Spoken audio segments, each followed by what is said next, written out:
یہ بات تو ہم سب جانتے ہیں کہ البرٹ آئنسٹائن ہسٹری کا سب سے بڑا جینیس تھا۔ اتنا جینیس کہ وہ اکیلا ہی ہزاروں سائنٹسٹ سے زیادہ دماغ لڑا سکتا تھا۔ جو چیز ہم انسان سمجھنا تو دور کی بات سوچ بھی نہیں سکتے تھے، وہ آئنسٹائن نے سوچی بھی اور سمجھی بھی، اور اس کو پوری دنیا کے لیے آسان بھی بنایا۔ البرٹ آئنسٹائن ایک فزسسٹ تھے جنہوں نے تھیوری آف ریلیٹیوٹی E=mc² اور فوٹو الیکٹرک افیکٹ کے لاز بنا کر پوری دنیا کو حیران اور پریشان چھوڑ دیا تھا، اور اس کی وجہ سے ہی ان کو نوبل پرائز سے نوازا گیا تھا۔ ان کی ایکسٹرا آرڈنری سوچنے اور سمجھنے کی صلاحیت دیکھ کر لوگ سمجھتے تھے کہ آئنسٹائن کے پاس ایک اسپیشل برین ہے جو عام انسانوں سے کافی زیادہ مختلف ہے۔ اس بات کا خود آئنسٹائن کو بھی اندازہ تھا، اسی وجہ سے وہ نہیں چاہتے تھے کہ مرنے کے بعد ان کی باڈی کے کسی بھی حصے پر ریسرچ کی جائے، بلکہ انہوں نے یہ انسٹرکشن دے رکھی تھی کہ مرنے کے بعد ان کی باڈی کو جلا کر راکھ کر دیا جائے۔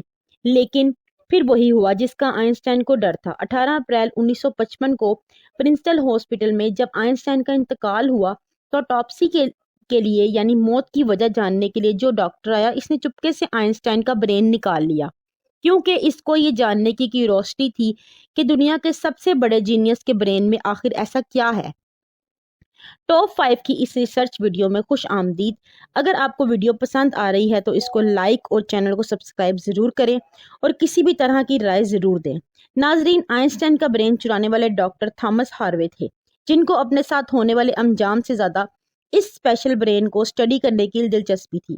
کچھ دنوں کے بعد جب پرنسٹن ہاسپٹل کو ڈاکٹر ہاروے کی اس حرکت کا پتہ چلا تو ان کو اپنی جاب سے ہاتھ دھونا پڑا، لیکن ڈاکٹر ہاروے آئنسٹائن کے بیٹے ہانس البرٹ سے جیسے تیسے کر کے یہ پرمیشن لینے پر کامیاب ہو گئے کہ وہ اس کے باپ کے اسپیشل برین کے اندر چھپے رازوں سے پردہ اٹھا کر اس کو دنیا کے سامنے لانا چاہتے ہیں۔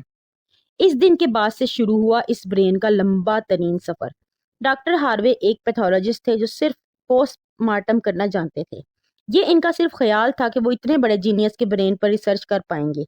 اب کنڈیشن یہ تھی کہ ڈاکٹر ہاروے پرنسٹن ہاسپٹل کی جاب سے بھی ہاتھ دھو بیٹھے تھے اور اپنے پیتھولوجسٹ کے عہدے سے بھی۔ آئنسٹائن کا برین جو پہلے ہی ڈاکٹر ہاروے پریزرو کر چکے تھے، وہ اس کو لے کر پینسلوانیا کے شہر فلنڈیلفیا لے گئے، جہاں انہوں نے برین کی کئی فوٹوز لی اور اس کے 240 چھوٹے چھوٹے پیسز میں کاٹ کر ہر پیس کو الگ الگ جار میں پریزرو کر کے اپنی بیسمنٹ میں چھپا دیا۔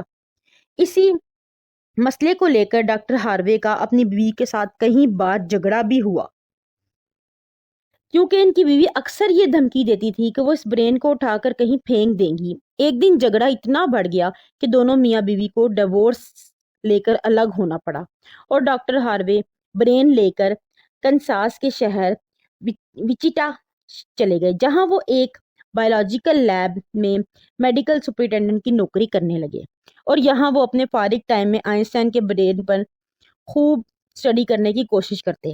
اس کے بعد کئی بار وہ الگ الگ جاب چھوڑ کر مختلف شہروں میں یہ برین لے کر گھومتے رہے، لیکن کئی سال گزر چکے تھے، ڈاکٹر ہاروے آئنسٹائن کے برین پر کچھ خاص ریسرچ نہ کر سکے، الٹا ان کا میڈیکل لائسنس ہی کینسل کر دیا گیا، اور نوبت یہاں تک آ گئی کہ ان کو ایک پلاسٹک کی فیکٹری میں جاب سٹارٹ کرنا پڑی۔ تبھی انہوں نے پہلی دفعہ ایک اچھا فیصلہ کیا کہ وہ ان کے برین کے الگ الگ حصوں کو دنیا بھر کے نیورولوجسٹ کے پاس ڈیٹیل ریسرچ کے لیے بھیجیں گے، لہٰذا انہوں نے ایسا ہی کیا۔ 1955 میں برین چوری ہونے کے 30 سالوں کے بعد یعنی 1985 میں پہلی بار آئنسٹائن کے برین پر ایک اسٹڈی پبلش کی گئی۔ اس کے بعد اگلے 28 سالوں تک اس جینیس برین پر دنیا بھر کے پیتھولوجسٹ نے کئی اسٹڈیز پبلش کی، جن میں بتایا گیا کہ آئنسٹائن کا برین عام انسان کے برین سے کافی ڈیفرنٹ تھا۔ سب سے بڑا ڈیفرنس کارپس کیلوزم نامی حصے میں پایا گیا۔ اب یہاں یہ جاننا ضروری ہے کہ انسانی برین دو الگ الگ حصوں میں ڈیوائیڈڈ ہوتا ہے۔ انسان جو بھی کام کرتا ہے وہ برین کے ایک حصے میں پہلے پروسیس ہوتا ہے اور پھر برین ہمارے جسم کے اس حصے کو سگنل دیتا ہے۔ لیفٹ برین ہمارے جسم کے رائٹ حصوں کو کنٹرول کرتا ہے، جبکہ رائٹ برین ہمارے جسم کے لیفٹ حصے کو کنٹرول کرتا ہے۔ اس کے علاوہ 90% انسانوں کا لیفٹ برین بولنے، سمجھنے، میتھمیٹیکل کیلکولیشنز کرنے اور لکھنے کے دوران کام کرتا ہے، جبکہ رائٹ برین کے پاس کریٹیوٹی، یعنی شیپس کو پہچاننے، آرٹ اور میوزیکل سکلز کی ذمہ داری ہوتی ہے۔ اب آپ بھی یہ سوچ رہے ہوں گے کہ اس سب میں کارپس کیلوزم کا کیا کام ہے۔ فرض کر لیں کہ آپ کی بورڈ پر ٹائپنگ کر رہے ہیں، پھر موبائل فون پر اس دوران ہمارے دونوں ہاتھ ٹائپنگ کرتے ہیں میں بزی ہیں۔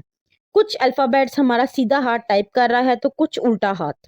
ٹائپنگ کے دوران آپ کے لیفٹ ہینڈ میں سے ایک مسٹیک ہوتی ہے تو آپ نے فوراً ہی اپنا رائٹ ہینڈ استعمال کر کے اس مسٹیک کو اریز کر دیا۔ تو اس کا مطلب یہ ہے کہ جب ہمارے رائٹ برین سے مسٹیک ہوئی تو اسے لیفٹ برین کو فوراً سگنل دے کر وہ مسٹیک ٹھیک کروائی۔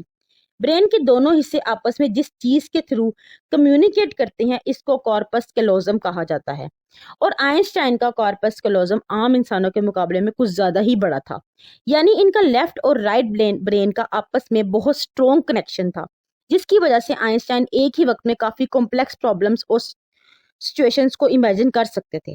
کارپس کیلوزم کے بڑے ہونے کے علاوہ آئنسٹائن کے برین کا پیٹرن ہی عام انسانوں سے کافی مختلف تھا، اور ریسرچرز کا ماننا یہ ہے کہ اس کی وجہ سے برین میں نیورونز کا فلو کافی بہتر تھا۔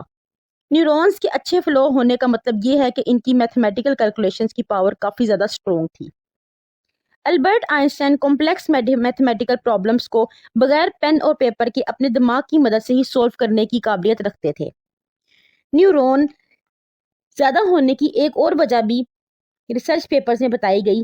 جب آئنسٹائن کے برین کا وزن کیا گیا تو اس کا وزن 1230 گرام تھا، جبکہ عام انسانوں کا 1400 گرام ہوتا ہے۔ ریسرچرز کا ماننا ہے کہ ان کے برین کی لائننگ کافی پتلی تھی، جس کی وجہ سے ان میں زیادہ نیورونز پائے جاتے تھے۔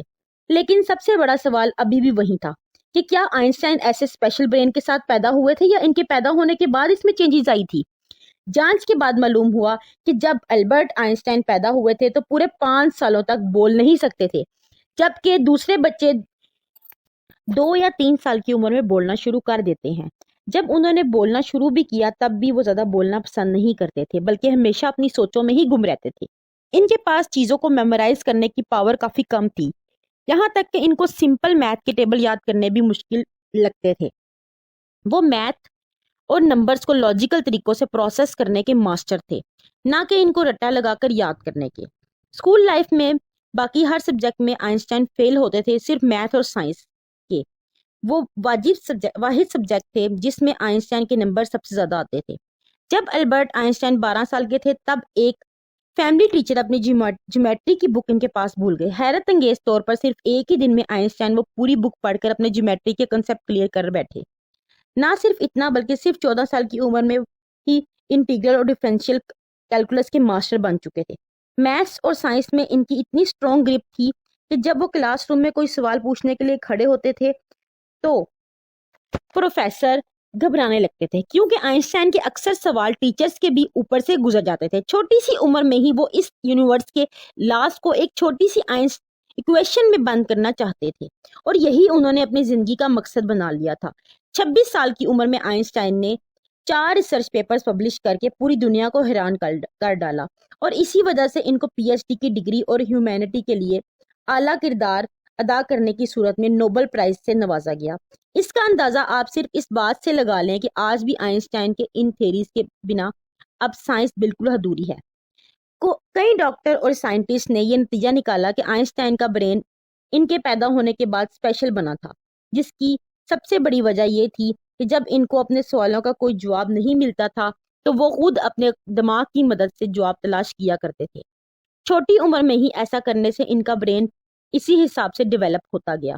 آج بھی آئنسٹائن کا یہ ایکسٹرا آرڈنری برین امریکہ میں واقع میوزیم میں موجود ہے، جس کو بڑی حفاظت سے مائکروسکوپک فلمز میں پریزرو کر کے رکھا گیا ہے۔